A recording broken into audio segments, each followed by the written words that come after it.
مفتی صاحب یہ جو انہوں نے فتویٰ لگایا تھا بریلویوں کے مولانا احمد بریلوی نے کہ یہ حرمین شریفین سے فتویٰ لیں کہ ہمارے علماء دیوبند یہ کافر ہیں حرمین شریفین سے، اس میں آپ کی کیا رائے؟ دیکھو، احمد رضا خان بریلوی صاحب نے علماء حرمین کو خط لکھا تھا علماء دیوبند کے عقیدوں کو غلط اس میں ثابت کرنے کے لیے، تو پھر علماء دیوبند نے المحند علی المفند لکھی حرمین کے علماء کے پاس بھیجی، تو اس پہ ان سب علماء نے کہا کہ ٹھیک ہیں یہ عقیدے، یہ بھی ہمارے برحق ہونے کی ایک دلیل ہے کہ اگر یہ علماء دیوبند کے ذاتی عقیدے ہوتے تو اس وقت کے سارے حرمین کے علماء اس کی تائید تھوڑی کرتے۔ انجینئر علی مرزا نے یہ بھی کہا کہ اس وقت کے علماء بدعتی تھے، بس تم ہی ایک دنیا میں ٹھیک ہو، جو چیز تمہارے خلاف جائے گی وہ سارے کیا تھے؟ بدعتی تھے۔ اس کو تو انجینئر نے ایشو بنایا ہے، سمجھتے ہو کہ نہیں سمجھتے؟ ہماری نظر میں بنیادی عقیدوں میں سے نہیں ہے۔ تو باقی احمد رضا خان بریلوی صاحب نے یہ لکھا تھا، تو پھر المحند علی المفند انہوں نے جواب لکھیا اور اس کی علماء حرمین نے تائید کی تھی۔ تو انجینئر علی مرزا پتہ ہے کیا ڈرامے کرتا ہے کہ ایک نے ان کے خلاف لکھا، انہوں نے ان کے خلاف لکھا، دونوں مولوی لڑ رہے ہیں آپس میں، تو تم بھی تو لڑ ہی رہے ہو، تم دونوں سے لڑ رہے ہو، تم نے لڑائی ختم تھوڑی کی ہے۔ یا تو آپ چپ رہتے، جیسے ہم نے یہ واقعہ ہوا تو اب چپ ہے نا ہم، اب یہ تھوڑی ہم ہر تھوڑے دن میں اس واقعے کو اچھالیں گے کہ احمد رضا خان بریلوی صاحب نے یہ کیا۔ بھائی جو کرنا تھا اس کا جواب ہو گیا، یہ قصہ کیا ہو گیا؟ ختم۔ اب وہ لڑائی کیا ہو گئی؟ ختم۔ اب اس کو جو اٹھا رہا ہے وہ غلط کر رہا ہے۔ اب انجینئر نے کیا کیا؟ دوبارہ سے اس لڑائی کو اٹھایا، یہ یوں بولتے ہیں، وہ اس کے خلاف یوں بولتے ہیں۔ یا تو آپ لڑائی کو ختم کرنے کا طریقہ ہے ٹاپک ختم کر دو، اور اگر آپ نے ٹاپک ختم نہیں کرنا تو پھر یہ نہ بولو دونوں لڑ رہے ہیں لہذا دونوں غلط ہیں، پھر آپ تحقیق کر کے بتاؤ کہ ان میں صحیح کون تھا اور غلط کون تھا۔ سب کانٹیننٹ میں دین تصوف تھا جو پہلے حنفیت کے نام سے تھا، اسی کے لیے ایک مرکزی بنائی گئی، آپ سمجھ لیں خانقاہ یا دارالعلوم، دین تصوف کو بچانے کے لیے 1867 میں دیوبند مدرسہ بنا۔ قاسم نانوتوی صاحب نے یہ مدرسہ بنایا، اور پھر ان کے بعد رشید احمد گنگوئی صاحب، وہی میاں والے، میاں، آج ذرا ان کو معاف کر دیتے ہیں ورنہ بات میاں کی طرف چلی جائے گی۔ پھر ان سے اختلاف کرتے ہوئے اعلی حضرت نے 1904 میں منظر الاسلام مدرسہ بنایا بریلی کے اندر، اور انہوں نے کہا اصل حنفی ہم ہیں، یہ وہابیوں سے متاثر ہوئے حنفی ہیں، پیور حنفی ہم ہیں۔ پھر دو فرقے بن گئے، حنفی دیوبندی اور حنفی بریلوی۔ 1904 میں اعلی حضرت نے مدرسہ بنایا۔ 1905 میں، آج ہے 8 دسمبر 2024، آج سے 120 سال پرانی بات آپ کو بتا رہا ہوں۔ 1905 میں اعلی حضرت نے پھر پہلا میزائل فائر کر دیا دیوبندیوں کے اوپر باقاعدہ۔ حسام الحرمین لکھی، حرمین کی تلوار، 5 کفر کے فتوے لگائے، پہلا غلام احمد قادیانی دجال کے اوپر اور باقی کے 4 علماء دیوبند کے اوپر، اور ان پر اس وقت کے جو صوفی حرمین کے علماء تھے، آج کل کے نہیں، اس وقت کے جو دین تصوف کے کسٹوڈین تھے، ان سے باقاعدہ سگنیچر لیے، بم پھاڑ دیا ان کے اوپر۔ انہوں نے خط لکھا مدرسہ دیوبند میں کہ یہاں ہند سے ایک سکالر آئے ہیں احمد بریلوی، انہوں نے بتایا کہ تمہارے تو یہ عقیدے ہیں تو تم کلیریفیکیشن دو۔ 26 کوسچنز انہوں نے بھیجے ان کو۔ اس کے جواب میں پھر المحند علی المفند لکھی خلیل احمد سہارنپوری نے، جو شیخ زکریہ کاندلوی جنہوں نے فضائل اعمال لکھی ہے ان کے پیر و مرشد تھے، فضائل اعمال میں ان کا ذکر بھی وہ کرتے ہیں۔ 35 علماء دیوبند نے آلموسٹ سائن کیے، اس میں اشلی تھانوی صاحب کے سگنیچر بھی اس کتاب پہ ہیں کہ ہمارے یہ عقیدے ہیں۔ اور اس کتاب کا لب لباب یہ ہے کہ ہم وہابی نہیں ہیں، ہم اصل صوفی ہیں، ہم دین تصوف کے ماننے والے ہیں۔ احمد بریلوی ہم پر وہابیت کا الزام جھوٹا لگا رہا ہے، ہمارے تو وہی عقیدے ہیں جو صوفیوں کے عقیدے ہیں، اور گستاخانہ عبارتوں کی باطل تعویلات پیش کی، وہ آج تک ان کے گلے میں اٹکی ہوئی ہیں۔ کتاب کا نام رکھا المحند علی المفند، ہند کی تلوار ایک سٹھیائے ہوئے بابے کے اوپر، یعنی وہ سٹھیایا ہوا بابا انہوں نے احمد بریلوی کو کہا۔ حسام الحرمین میں اعلی حضرت نے انہیں مرتد اور واجب القتل ڈکلیئر کیا اور کہا ان کے کفر کے اوپر اجماع ہے، اور کہا کہ یہ شیطان کے پیروکار ہیں۔ چوتھا فرقہ وہابیہ شیطانیہ، جو شیطان ابلیس لعین کے پیروکار ہیں، جیسا کہ روافظ شیطان اتاق کے پیروکار ہیں۔ وہ کہتے ہیں رافضی شیعہ تو شیطان اتاق چھوٹے شیطان کے ماننے والے ہیں، یہ جو وہابیہ شیطانیہ دیوبندیہ فرقہ ہے یہ بڑے شیطان جو حضرت آدم علیہ السلام کے مقابلے پہ آیا تھا یہ اس کے فالوور ہیں. بالکل ٹھیک بات ہے. دیکھیں روافظ تو صحابہ کے گستاخ ہیں نا, دیوبندی تو گستاخ رسول ہے, تو گستاخ رسول تو پھر بڑا شیطان ہوگا نا. لاجیکلی بات اعلی حضرت کی ٹھیک تھی. پھر انہوں نے غصہ نکالا, انہوں نے کہا المہند علی المفند. انہوں نے کہا تھا حسام الحرمین, حرمین کی تلوار, انہوں نے کہا ہند کی تلوار ایک پاگل بابے کے اوپر, اور اس کے انہوں نے سٹارٹ میں کہا کہ یہ بریلوی فرقہ اور ان کا جو بابا ہے احمد بریلوی یہ ایک شیطانی لشکر ہے جو ہم علماء دیوبند رضی اللہ عنہم پر حملہ آور ہوا ہے. 14ویں صدی دے مولویوں رضی اللہ عنہم, جیسا کہ شیاطین انبیاء پر حملہ آور ہوتے تھے. یعنی انہوں نے کہا کہ انبیاء کے کسٹوڈین کون ہیں؟ علماء دیوبند رضی اللہ عنہم کہا, اور ان کے مقابلے پر جو کافر شیاطین تھے ان کے کسٹوڈین کون ہیں؟ احمد بریلوی اور ان کی جماعت. یعنی انہوں نے بھی ان کو کافر ہی کہا. بعض دیوبندی کہتے ہیں نہیں ہمارے بزرگوں نے تو شیطانی لشکر کہا ہے, ان کو کافر نہیں کہا. ہم نے کہا تھا نا, پرانیاں گلاں, پرانے بانے. انبیاء کے مقابلے پہ جو شیاطین آتے تھے وہ کافر شیاطین ہوتے تھے, مسلمان شیاطین ہوتے تھے. یہ انہوں نے سرخی پاؤڈر لگا کے نا ایک کفر کا فتویٰ لگایا, اور میں نے گرم تولیہ ان دونوں کے منہ کے اوپر پھیر دیا اللہ کے فضل سے. شیطانی لشکر. اور پھر اس میں انہوں نے اپنی کلیریفیکیشن دیتے ہوئے کہا کہ ہمیں یہ وہابی کہہ رہا ہے. انہوں نے کہا ہم وہابیوں کو تو خوارج سمجھتے ہیں, محمد بن عبد الوہاب اور ان کی جماعت کو ہم خارجی سمجھتے ہیں. یہ المہند میں لکھا. اور انہوں نے کہا کہ ہمارے بزرگ تو پہلے ہی لکھ گئے تھے. فتاوی شامی میں در مختار کے اوپر حاشیہ لکھا ابن عابدین شامی نے. یہ وہی بدبخت ہے جس نے کہا تھا کہ اپنے پیشاب اور خون سے سورہ فاتحہ کا تعویذ لکھنے سے اگر ماتھے پر شفا ہو تو آپ لکھ سکتے ہیں. جی جی جی 1252 ہجری میں یہ اپنے انجام کو پہنچا. یہ کوئی بہت پرانا نہیں ہے, اس کو مرے ہوئے بھی 200 سال نہیں ہوئے, لیکن اعلی حضرت اور علماء دیوبند سے یہ بڑا ہی تھا کیونکہ اعلی حضرت ان کی رسپیکٹ کرتے تھے. تو وہ در مختار پہ حاشیہ ہے رد المختار, یعنی در مختار پہ جو اعتراضات تھے ان کو انہوں نے دور کیا رد المختار میں.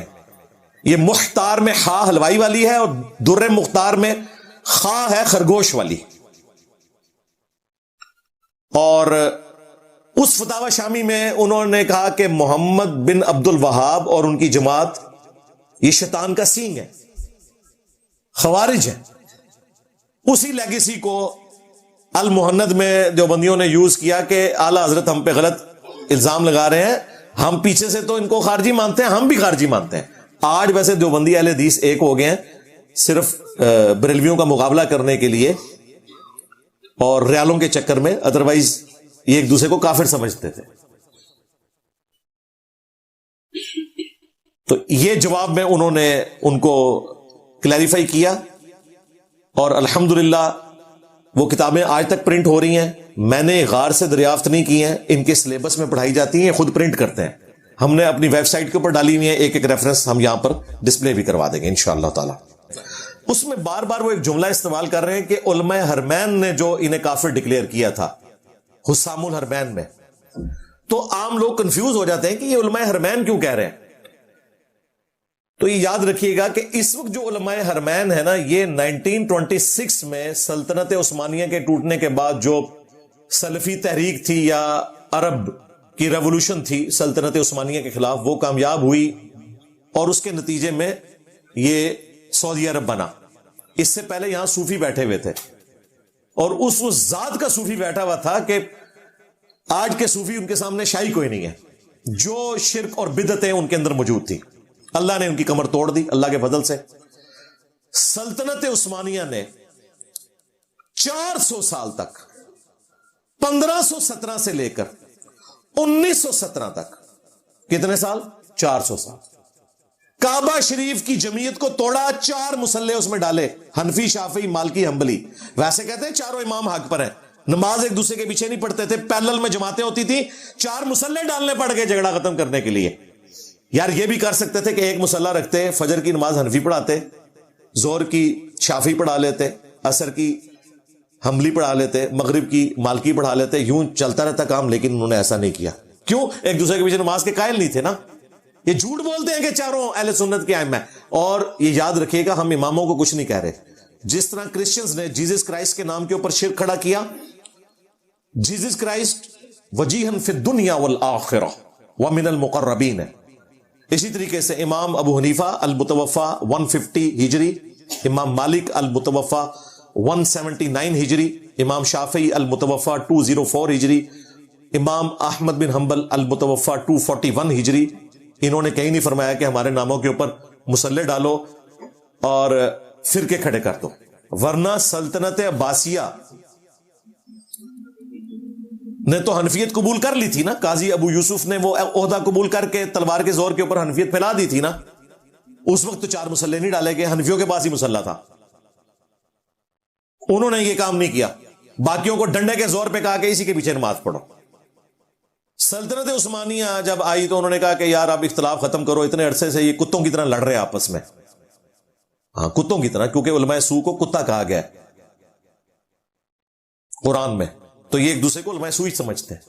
تو ان کا جھگڑا ختم کرو, چاروں کو اپنی اپنی ہڈی ڈال دو. ہاں لو سامو, تاکہ یہ آپس میں نہ لڑے. پاکستان بننے سے پہلے حاج عمرے کی جتنی کتابیں ہیں نا, ایون بہار شریعت آج تک پرنٹ ہو رہی ہے, یا اعلیٰ حضرت کے خلیفہ مفتی امجد علی نے لکھی تھی. انہوں نے بھی حج والے چیپٹر میں 4 مصلوں کا نقشہ جو کیا ہوا ہے, اور بتایا کہ جب آپ نماز پڑھنے جائیں تو حنفی امام کے پیچھے نماز پڑھنی ہے, اے مصلے ویکھ لو. لو سامو, ہمارے پاس کلر تصویریں بھی ہیں اس زمانے کی, 1925 کی. مصلے تو انہوں نے اٹھا لیے تھے 1925 میں,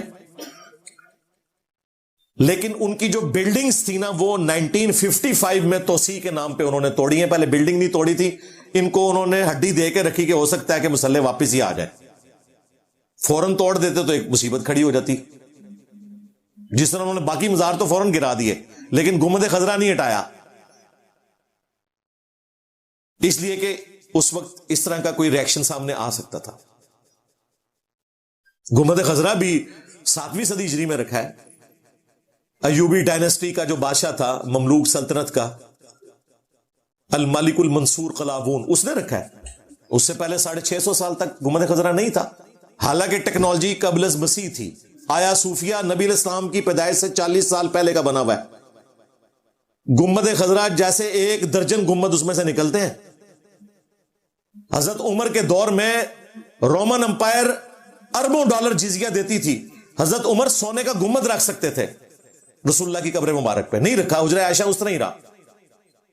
اس کے بعد اموی خلیفہ عبد الملک بن مروان کے دور میں, نبی الاسلام کی وفات کے آلموسٹ آپ سمجھ لیں 60 سال کے بعد, ڈوم آف دا راک اس نے بنوایا یروشلم میں. قبۃ الصخرہ, وہ جو گولڈن ڈوم ہے جہاں سے نبی الاسلام معراج پہ تشریف لے گئے تھے, اس چٹان کے اوپر بنایا. لیکن اس نے قبر رسول پہ گنبد نہیں بنوایا.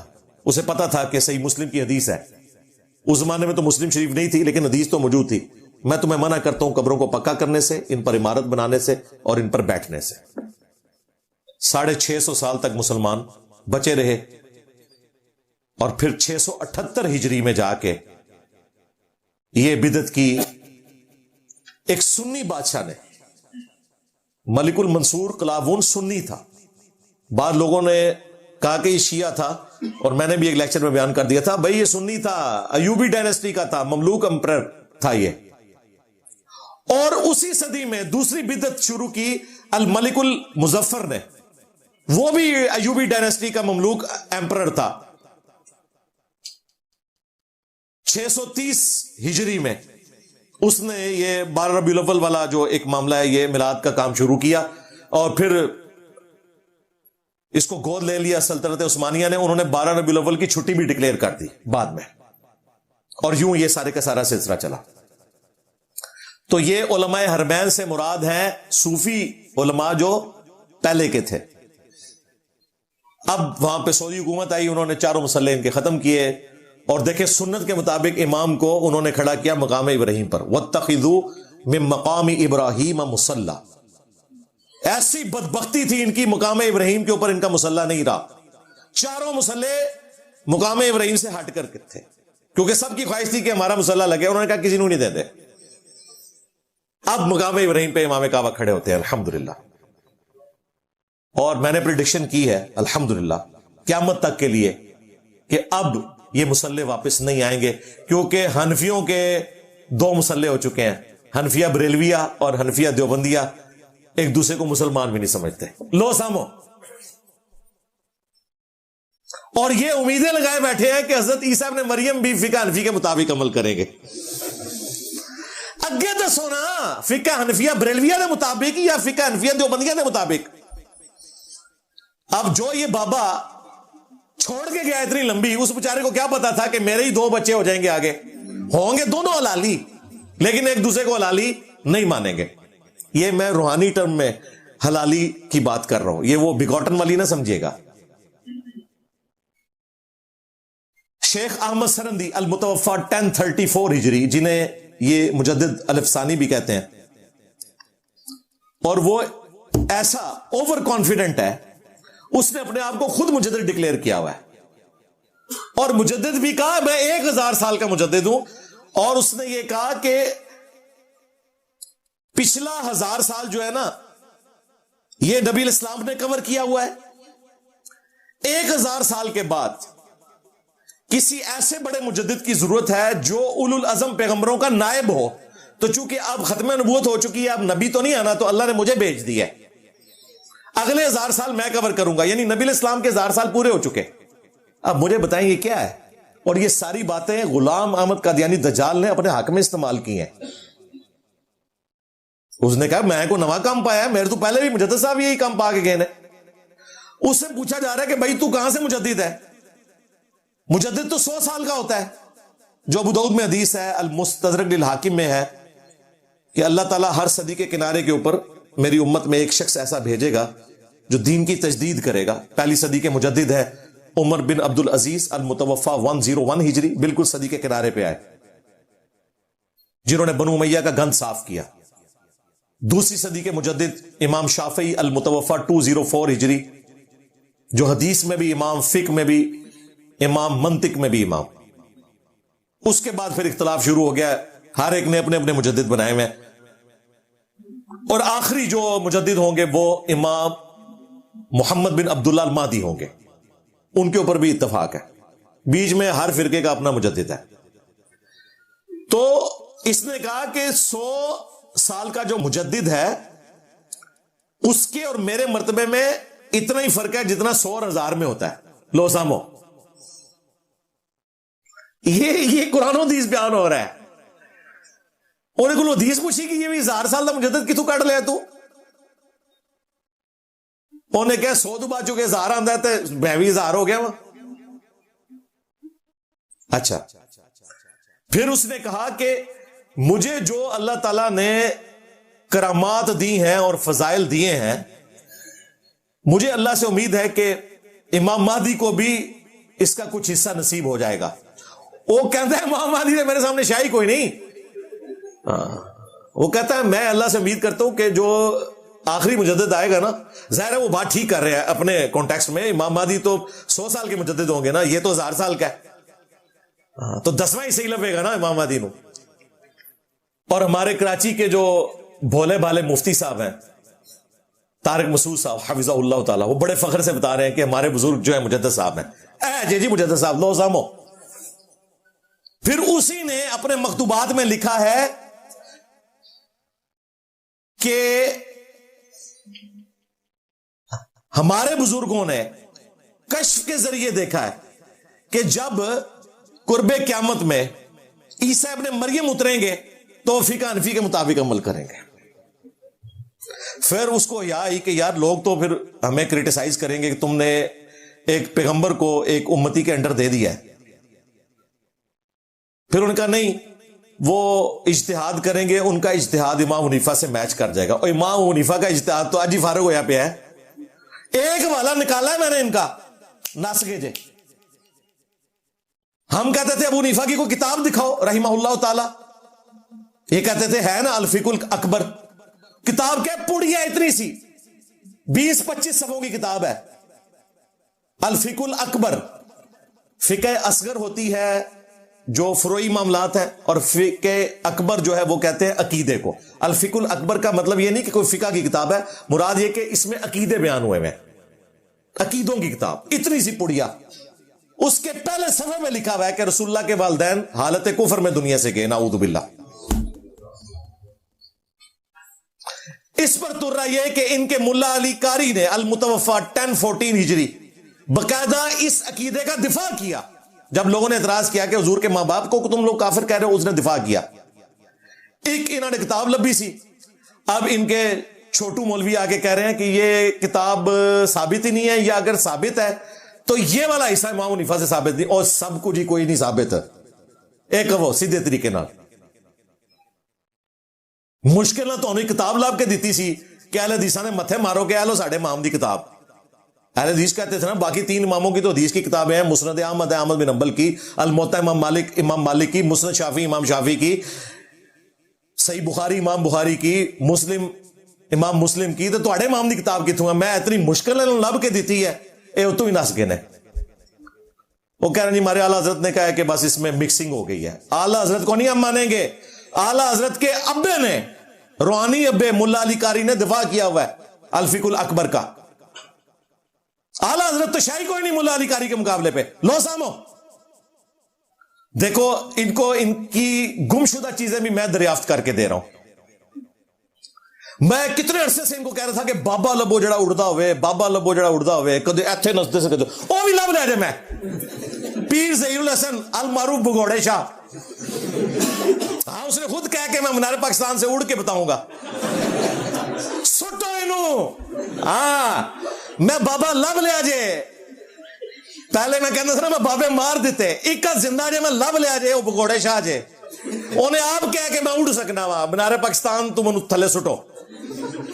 تو یہ کہہ رہے تھے بابے آج کل بھی ہیں، وہ اللہ کے حکم سے پردے میں ہیں. میں پردہ چاک کر دیتا جے، بندہ کٹ لیا جے، انہوں زبردستی لے جاؤ منار پاکستان تو سٹو انہوں. وہ کہتے ہیں میں آگی بھی بچ جاؤں گا، میری مچھ کا بال بھی نہیں سڑے گا.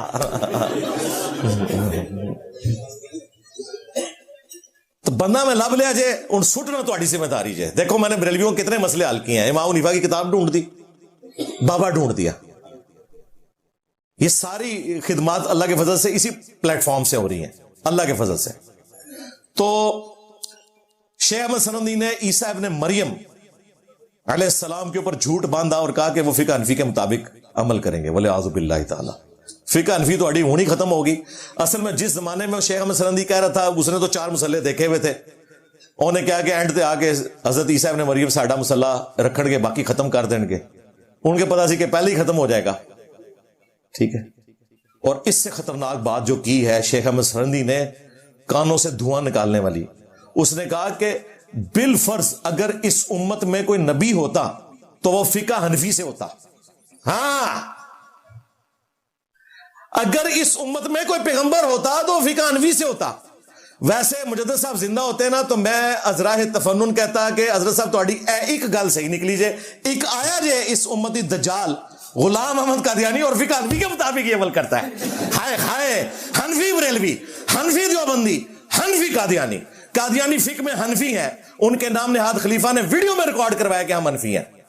ہم اور ہمارے سٹوڈنٹس بخاری مسلم میں لکھے ہوئے اہل سنت کی جو منہج کی کتابیں ہیں، نماز کے طریقے پر عمل کرتے ہیں، رکوع میں جاتے وقت اور رکوع سے اٹھتے وقت رفع الیدین کرنا، جبکہ تمہارے بزرگ بغیر رفع الیدین کے نماز پڑھتے تھے. قادیانی بھی حنفی تھا، رفع الیدین نہیں کرتا تھا، اور حنفی بریلوی، حنفی دیوبندی بھی رفع الیدین نہیں کرتے. اس سے بڑھ کر ان کے جو غوث پاک ہیں عبد القادر جیلانی المتوفا 561 ہجری، انہوں نے غنیت الطالبین میں نماز کا طریقہ وہی لکھا جو بخاری مسلم میں ہے. غوث پاک کی 11ویں کھا رہے ہیں یہ کسی 11ویں پر حلوے کے ساتھ ایک پیج فوٹو کاپی کرا کے، پیج نمبر 40 قادری پبلشرز کا غنیت الطالبین کا ترجمہ بھی رکھ کے دو، او دے چلوا رکھ کے دے دو. چلو حلوے تو بات پڑھ لیں گے، انہوں نے مطابق عمل کرنا ہے. اور ان سے بھی بڑے صوفی بزرگ امام محمد غزالی المتوفا 506 ہجری، انہوں نے کیمیائے سعادت میں نماز کا طریقہ وہی لکھا جو بخاری مسلم میں لکھا ہے، رکوع میں جاتے وقت اور رکوع سے اٹھتے وقت رفع الیدین. اور یہ لوگ اگر کوئی رفع الیدین شروع کر دے تو اسے کہتے تھے ان قریب قادیانی ہو جائے گا. اور قادیانی تھوڑے پر آ جائے, حنفی بریلوی, حنفی دیوبندی, حنفی قادیانی. اور یہ نہ سمجھیے گا میں ان کو چھیڑ رہا ہوں, یہ گالیاں دے رہا ہوں, نہیں, یہ گالیاں ہمیں دیتے تھے. اب یہ آگ ہم ان کے گھر میں لگائیں گے کہ ایک غریب تو بدتمیز. پہلے کہتے تھے جی بت رکھ کے آتے تھے اس لیے رفع الیدین ہوتا تھا. رفع الیدین کا انہوں نے مذاق اڑایا. آپ پتہ کیا کہتے ہیں, سارے طریقے ثابت ہیں, رفع الیدین ہے ہی سنت ہے نا. اچھا رفع الیدین اگر سنت ہے تو مسواک بھی سنت ہے, چھوڑ دو اس کو بھی. پیلی چپلیں بھی تم نے خود سے سنت ڈکلیئر کی ہیں, چھوڑ دو اس کو بھی. پگڑی بھی سنت ہے, چھوڑ دو اس کو بھی. حالانکہ یہ سنتیں وہ نہیں ہے کہ جن کے چھوڑنے کے اوپر کوئی گناہ ہو. اس کو نبی علیہ السلام نے خود ہی ریلیکس کر دیا. لیکن جو نماز کا طریقہ ہے یہ وہ سنت ہے جس کو جان بوجھ کر اگر کوئی بدلے گا تو وہ لعنت کا مستحق ہوگا. جو جامعہ ترمذی میں حدیث ہے سنت چھوڑنے والے پر لعنت. اس سنت سے مراد مسواک نہیں ہے, یہ ذہن میں رکھیے گا. پگڑی نہیں ہے, اس سے مراد وہ سنت طریقہ ہے جو نبی علیہ السلام نے سکھایا. تو رفع الیدین فرض نماز کے اندر جب آپ کرتے ہیں تو وہ سنت طریقے کے طور پر ہوتا ہے, وہ جسٹ ایک سنت کے طور پر نہیں ہوتا جس طرح مسواک ہے. رسول اللہ کا طریقہ آپ نہیں بدل سکتے. نفرت ہے تو اسی کے ساتھ ہے. باقی چھوٹی چھوٹی سنتوں جو خود سے بدعتیں سنتیں ڈکلیئر کی ہوئی ہیں ان پہ بھی عمل کرتے ہیں. یہاں پہ بھی دیکھیں آپ, انہوں نے مسواک کے لیے علیحدہ خانہ بنوایا ہوتا ہے. رفع الیدین دی واری آندی ہے تو اپنے پیرانے پیر کے ہی منکر ہو جاتے ہیں. اور نہیں جی وہ تو حنبلی تھے, انہوں نے کہیں نہیں لکھا میں حنبلی ہوں. انہوں نے تو غنیت الطالبین میں لکھا ہے کہ میں اہل حدیث اہل سنت فرقے کو حق پہ سمجھتا ہوں. انہوں نے تو اہل حدیث لکھا ہوا ہے, لو سامو. اور اس سے بڑھ کر انہوں نے حنفیوں کو کہا یہ جہنمی فرقہ ہے. ہاں کہتے نہیں وہ اس زمانے کے حنفی تھے, ان کو کہا تھا. پھر انہیں پتا ہے انہوں نے کیسے رینٹ لکھتے ہیں, ہو سکتا ہے یہ کتاب میں تبدیلی ہوگی ہو, اے بھی لکھا جائے تھلے آشیے بھی نا کہ ہو سکتا ہے غوث پاک کی کتاب تبدیل ہو گئی ہے. بس کتاب بھی تبدیل ہوگی, غوث پاک دا تو ابھی بھی میں مار دیتا. ٹھیک ہے, سب کچھ ہی ختم ہو گیا. تو یہ دین تصوف تھا جس کو یہ لے کر چل رہے تھے. وہ آپ کو حنفی بریلویت, حنفی دیوبندیت اور حنفی قادیانیت کی شکل میں نظر آ رہا ہے. باقی ان کا معاملہ اللہ کے سپرد, ان کے ساتھ جو ہونا ہے وہ ہوگا.